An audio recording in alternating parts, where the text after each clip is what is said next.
hello madam hello के छ madam के बनाएको मुटु आमा आज चाहिँ मुटु बनाएर खाइदेऊ कुटु कुटु है मासु नभएन उनीहरू तिमीले त है हो मासु खान्छ जन्मेको मासु खान्छ कसै बिना मासु खाएको कहिले हड्डी खाइरहेछ कहिले मुटु खाइरहेछ कहिले कलेजो खाइरहेछ यस्तै मुटु त खानु न यस्तो प्रकारले भन्दा तिमीले मुटु कलेजो खानुपर्छ नि त्यही त त्यति काम छ मुटु कसैजना टेस्टी बनाऊ है लेप्चिनीको छोरी हो लेप्चिनीको छोरी होइन को हो र लेप्चिनीको छोरी भए चाहिँ खानु परेन मुटु खानु परेन मुटु लेप्चिनीको छोरी हो र स्पेसल आजको ल ठिक छ कति अनि बुढाको मात्रै स्पेसल खाएकोले त म्याडमको नि स्पेसल खाइदिउँ न होइन तपाईँ भन्दा त मै स्पेसल पकाउँछु कति बनाउँछु दाइ बनाउँछु हो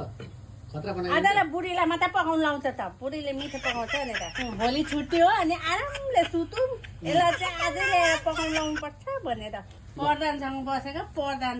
प्रधानको बुद्धि लाउनु प्रधानको बुद्धि लाउँछ यो तरकारीसँग चाहिँ अब होइन मुटु कलेजोसँग चाहिँ मुला मिसाउँदाखेरि चाहिँ खतरा हुन्छ होला तिमी पनि हेर्दाखेरि नि मुला यस्तो छ छिप्पटे मुला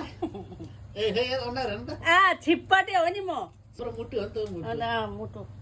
प्रधानकोमा आँट्यो कति वर्ष तिमीलाई थाहा छ प्रधान नेवारकोमा 6 वर्ष 7 वर्ष बसेको धु प्रधानकोमा प्रधानको बुद्धि चुक्नु परेन तनाउनु कामले के भन्छ अरे आम्दानी अठानी खर्च रुपियाँ गर्नु हुँदैन नानी भन्थे क्या किन आम्दानी अठानी गरेर खर्च रुपियाँ गर्नु हुँदैन क्या बरु आम्दानी रुपियाँ गरेर चाहिँ खर्च अठानी गरेर चाहिँ खर्च चाहिँ जोगाउनु पर्छ अरे क्या त्यो काम गर्नुको लागि त खानुको लागि त काम गर्नु होइन त्यो काम गर्ने मजाले पैसा कमाउने अनि खाने हो क्या ए होइन कि बुढाको मात्रै पैसासम्म चिलिम फर्काउने होइन क्या हो त मिनिस्टर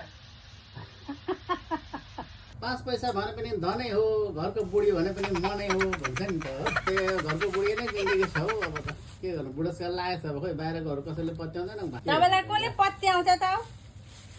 कन्जुसलाई